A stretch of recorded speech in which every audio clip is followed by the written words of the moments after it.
그리고 아까 참고로 제가 그 직원이냐 아니면은 독립적인 이제 계약 당사자로서 이제 셀프 인플로이드냐 요거에 대해서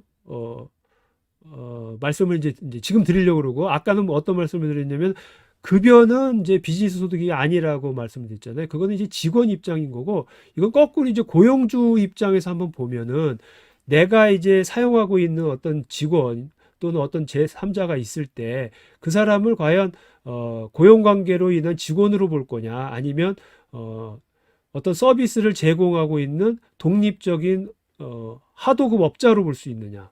이런 게 있거든요. 그래서 그 사람을 인플로이, 직원으로 볼 거냐, 아니면 셀프 인플로이드, 자영업자로서 어떤 하도급 업자로 그런 어떤 독립적인 서비스를 제공하는 계약자로 볼 것이냐. 이제 그런 것이 좀 중요할 수가 있습니다. 비즈니스를 운영하실 때. 그래서 회사에서의 오너분들, 즉 고용주께서는 이러한 인적인 그 비용, 이런 비용을 지급할 때는 그 사람이 본인의 비즈니스에 고용된 직원인지 아니면 독립적으로 계약된 자영업자인지 이런 것들에 대한 정확한 판단이 좀 필요하십니다. 왜냐하면 이와 관련해서 해야 될 어떤 세무상의 의무가 다르거든요. 그렇기 때문에 이런 것들을 명확하게 하지 않으면 나중에 좀 문제가 되실 수가 있습니다. 그래서 만약에 그 직원이 이 비즈니스에 고용된 사람이다.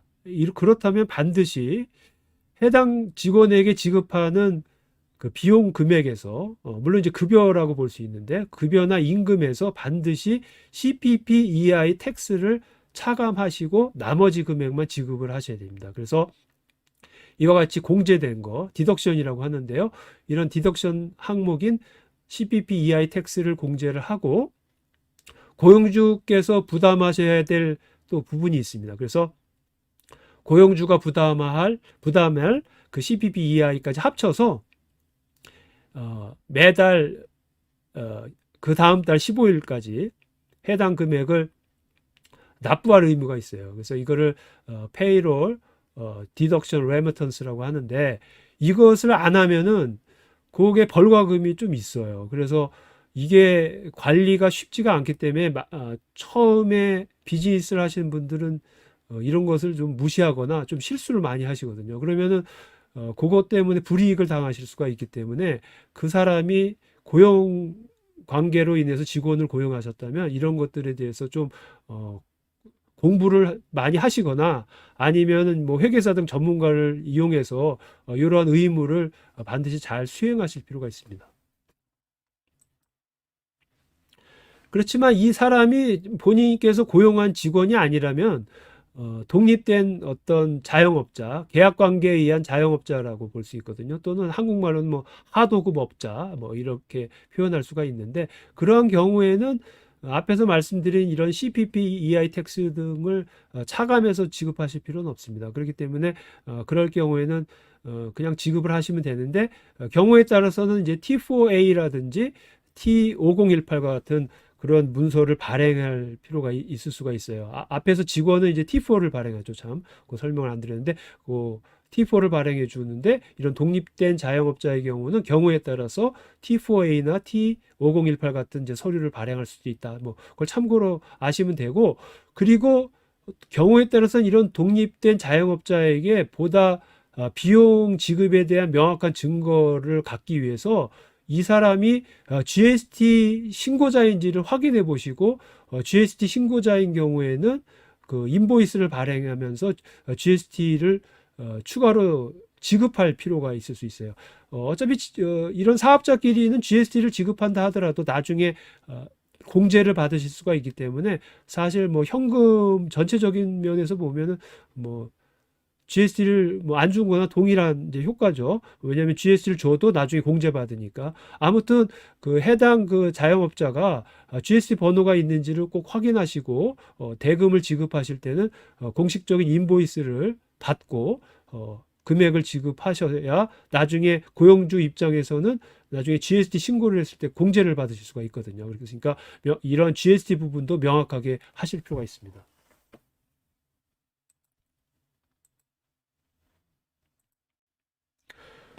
그러면 어떤 사람이 고용 관계고 또 아니면 독립적인 자영업자냐? 이것은 이제 약간 뭐 이론적이긴 한데 일단 계약 관계가 중요하다고 합니다. 그래서 계약서가 있는지 공식적인 계약 관계를 보고 이 사람이 고용 관계가 있는지를 이제 보통 판단을 한다고 하고요. 만약에 계약서가 없다면 이제 부차적인 판단 요소가 있는데요. 이 서비스를 제공하는 사람이 모든 그 작업을 컨트롤을 한다. 그런 해당 프로젝트를 고용주에 의한 것이 아니고 이 해당 자영업자가 독립적으로 자기의 통제를 가지고 일 처리를 한다든지 그리고 해당 그 서비스를 제공하는 사람이 장비라든지 도구를 스스로 가지고 와서 일을 한다. 그러니까 고용주가 제공하는 것이 아니고 이 서비스 제공자가 스스로 자기의 도구나 장비를 가지고 일을 한다. 그러면 이거는 독립적인 사람으로 볼 수가 있다는 거죠. 그리고 와서 일을 하는 사람이 별도로 또 보조자도 고용을 할 수가 있다.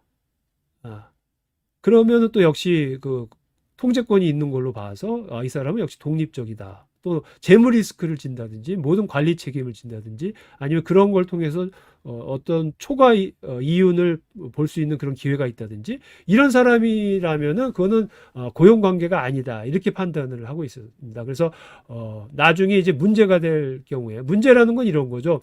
이제 비즈니스를 운영해서 어떤 사람에게 대금을 지급했는데 그것이 경우에 따라서는 CRA 입장에서 이거 고용관계에서 돈 준 거 아닌가라고 문제 제기를 할 수가 있습니다. 그러면은 고용관계가 되면은 앞에서 언급했던 그런 모든 공제 대상 금액을 공제하지 않고 대금을 지급을 했기 때문에 그 공제하지 않은 것에 대한 그런 페널티가 있거든요. 그래서 그런 부분들이 쌓이고 쌓이면은 상당히 큰 금액이 될 수 있습니다.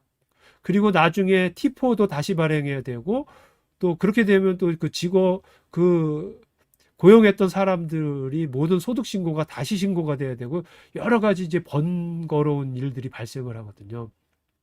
그렇기 때문에 이 사람이 직원이면 반드시 직원으로서 의무를 다 해주셔야 되고 T4 발행할 때까지 아니면 이 사람이 직원이 아니면은 그 직원이 아닌 것 같은 명백한 증거가 있어야 된다는 거죠. 그래야 나중에 CRA로부터 해당 비즈니스의 세무조사가 왔을 때 그 사람이 직원인지 아닌지 이것이 중요한 요인이 될 수가 있기 때문에 항상 뭐 계약서를 명확하게 갖고 계시든지 아니면 지금과 이와 같은 이제 그 요인들이 있으니까 이런 것들을 근거로 이 사람은 나의 직원이 아니다 이런 것들을 이제 증명을 하실 필요가 있습니다.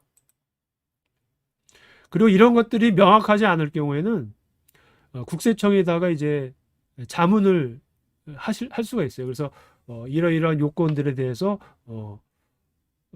국세청 CRA가 좀 판단을 해달라. 좀 애매한 사항이 있으니까 판단을 해달라. 이렇게 신청을 할 수가 있는데 이거를 Request CPP-EI 룰링이라고 합니다. 그래서 좀 애매한 사항이 있을 경우에는 국세청으로부터 판단도 받을 수 있고 한번 판단이 내려지면 그거에 따라서 일 처리를 하셔야 됩니다.